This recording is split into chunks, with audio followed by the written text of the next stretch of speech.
Hello दोस्तों, जय माँ काली। कैसे हो आप लोग? मैं आशा करती हूँ आप लोग अच्छे होंगे, स्वस्थ होंगे। तो आज का जो विषय है वो ये है कि गुरु धारण के बाद आपको किन किन बातों का ध्यान रखना होता है, जिसके कारण आपके साधना में, आपके मंत्र जाप में विघ्न ना पड़े और आप अपने जल्दी से जल्दी इष्ट की कृपा प्राप्त कर लो। तो चलिए वीडियो को शुरू करते हैं। लेकिन उससे पहले अगर आप मेरे चैनल पर पहली बार आए हैं तो प्लीज़ चैनल को सब्सक्राइब कीजिएगा और वीडियो अच्छी लगी तो लाइक भी कीजिएगा। मैं आपके लिए इसी तरह के बेनिफिशियल वीडियो लाती रहूँगी। दोस्तों, गुरु धारण करने के बाद क्या होता है, हमारे जीवन में बहुत तरीके के बदलाव देखने को मिलता है। आपको आपके इष्ट से मिलाने के जरिया होते हैं गुरु। एक पुल की तरह काम करते हैं, एक धागा की तरह काम करते हैं, जो आपको आपके इष्ट से पूर्ण रूप से मिला देते हैं। अगर आपके पास सवारी आती है, आपके पास आपके इष्ट की भावनाएं आती है, लेकिन आप उस चीज़ तक पहुंच नहीं पा रहे हो, आपको कुछ समझ में नहीं आ रहा है कि मेरे साथ ये सब क्या हो रहा है, तो ऐसे समय में गुरु ही हैं जो आपको आपके इष्ट की पहचान करवाते हैं, आपको आपके इष्ट तक पहुंचाते हैं। तो गुरु का हमारे जीवन में बहुत ही बड़ा रोल होता है। तो चलिए मैं आपको बताऊंगी कि क्या क्या चीज़ें हैं जो गुरु धारण के बाद आपको नहीं करना चाहिए। दोस्तों, सबसे पहले है कि आपको गंदी संगति में नहीं रहना है। जैसे कि अगर आप इस तरीके से समझें, आप अपने गुरु धारण करने के पहले जीवन में जो भी आप गलत कार्य करते आ रहे हो, चाहे वो गलत संगति हो, चाहे गलत विचार हो, चाहे किसी भी प्रकार का जो भी आपको ऐसा लगता है कि अपने जीवन में आपने ये सबसे गलत कार्य किया है, तो वो सारी गलत कार्य आपको छोड़ना पड़ेगा। आपको आपके जीवन में सुधार लाने की आवश्यकता है। दूसरा पॉइंट ये है कि तामसिक भोजन से दूर रहना है। दोस्तों, मांस, मदिरा, दारू, जो भी है, जो भी तामसिक होता है चीज़ें, सिगरेट, नशा, जितना भी चीज़ें आता है जिनकी आपको जानकारी है, वो सारी तामसिक भोजन से, तामसिक चीज़ों से आपको दूर रहना है। अगला पॉइंट ये है कि अपना आसन जो है, उस आसन को और उस जगह को जहाँ बैठ के जाप करते हो, कोशिश करें किसी और को उस पर ना जाने दें, आपका आसन हो या फिर आपका स्थान हो।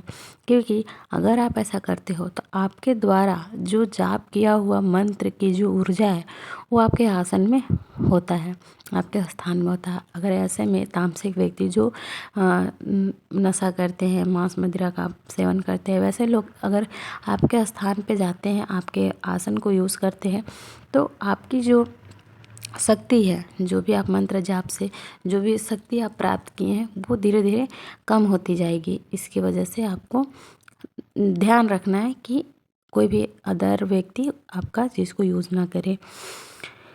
अगला पॉइंट ये है कि भोजन कम मात्रा में करें। ये ऐसे तो देखा जाए, जो साधना से जुड़े हैं वे लोग भी और जो सिंपल साधारण लोग हैं ये लोग भी, हमें अपने जीवन में भोजन कम करना चाहिए। ऐसा आपने सुना होगा कि सुबह का नाश्ता भरपेट, मगर दोपहर का खाना नाश्ता से कम और रात का खाना दोपहर के खाने से भी कम करना चाहिए, जिससे आपका शरीर स्वस्थ हो, पाचन शक्ति आपका प्रॉपर तरीके से काम करे। दोस्तों, जो लोग साधना करते हैं उन्हें इन बातों का विशेष रूप से ध्यान रखना है कि उन्हें भोजन अल्प भोजन करना है, जैसे कि कम मात्रा में भोजन करना है, ताकि जब भी आप ध्यान करें, जाप करने बैठे, मंत्र जाप करें, तो आपको सुस्ती ना आए, आपको आलस ना आए। अगर आप भरपेट भोजन कर लेते हैं तो ऐसे में क्या होगा, आपको नींद आएगी, आपको उबासी आएगी, अंगड़ाई आएगी, तो सुस्ती शरीर में आते रहेगा, जिससे आपके अंदर एक आलसपन रहेगा और आपके अंदर ऊर्जा का संचार प्रॉपर रूप से नहीं हो पाएगा। तो इस बात का भी आपको ध्यान रखना है कि आपको कम से कम मात्रा में भोजन करना है। अगला पॉइंट ये है कि आपको अजपा जाप करना है। दोस्तों, आप जब भी जाप करते हो तो अजपा जाप करिए, मानसिक जाप करिए। जैसे कि आपको किसी भी चीज़ में बोल करके नहीं करना है। जैसे अजपा जाप कैसे बताएं, आप अगर जाप करने बैठे हो तो जाप कर रहे हो, अगर आप गुरु धारण कर चुके हो तो आप अजपा जाप कर सकते हो, कोई प्रॉब्लम नहीं है। तो एक होता है, लोग गिन करके काउंट करके जाप करते हैं, लेकिन आप माला के जरिए अजपा जाप कर सकते हो। अगला पॉइंट ये है कि आपको मंत्र जो है वो मानसिक रूप से करना है, आपको बोल बोल कर नहीं करना है। दोस्तों, मंत्र जब भी जाप किया जाता है, चाहे वो गुरु मंत्र हो या नाम मंत्र किसी भी प्रकार का कोई भी मंत्र वैसे तो सारे मंत्र बहुत ही शक्तिशाली होते हैं, लेकिन जो गुरु मंत्र होता है वो अधिक शक्तिशाली होता है, क्योंकि वो आपके गुरु के द्वारा दिया हुआ रहता है। तो उस मंत्र को आप बोल करके जाप ना करें, मानसिक रूप से मन में ही जाप करें। दोस्तों, अगला पॉइंट ये है कि गुरु मंत्र किसी को ना बताएं। ऐसा कहा जाता है, जैसे कभी आप देखे होंगे कि लोग अपनी जो चीज़ें होती है जो बहुत विशेष होती है उसे छिपा करके सबसे रखते हैं, क्यों? ताकि किसी की बुरी नज़र ना लगे। तो कुछ इसी प्रकार होता है, हमारे गुरु मंत्र जो हमें दिया जाता है वो आप किसी को ना बताएं, किसी को मतलब किसी को भी ना बताएं, क्योंकि अगर आप ऐसा करते हो, अपना गुरु मंत्र किसी के साथ शेयर करते हो, किसी को बताते हो, तो आपके गुरु मंत्र का जो शक्ति है वो कम हो जाएगी, आपको फिर उसका कोई लाभ नहीं मिलेगा।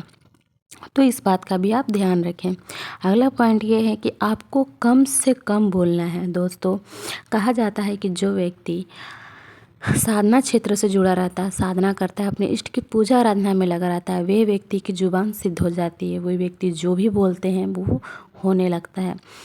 तो इसका एक गलत प्रभाव भी पड़ता है, जैसे कि अगर आप किसी को कुछ बोलते हो और वो आपका जैसे गाली दे, तो आपके ऊपर भी ये चीज़ गलत प्रभाव डालेगा, जैसे कि आपकी ज़ुबान जो है, तो ये गलत। तो देखिए, 5 चीज़ें ऐसी होती है जो छुपा के रखना है।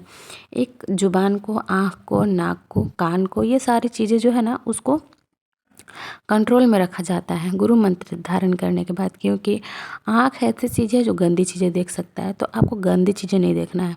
कान, किसी की बुराई, किसी की चुगली, ये सब सुनना नहीं है। आपका मुंह जो है उससे आप किसी को ताना ना मारे, किसी से झगड़ा ना करें, किसी को गाली ना दे, किसी की बुराई ना बतिए।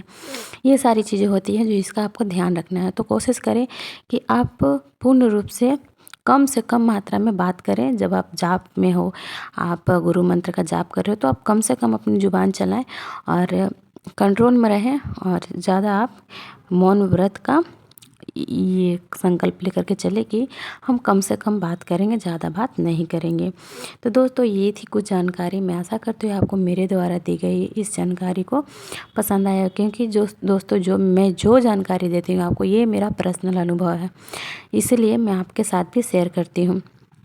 तो मैं आशा करती हूँ आपको अच्छा लगा होगा। तो कमेंट बॉक्स में जय माँ काली लिखना मत भूलिएगा। मिलेंगे नेक्स्ट वीडियो में नेक्स्ट टॉपिक पर। तब तक के लिए सबको जय माँ काली।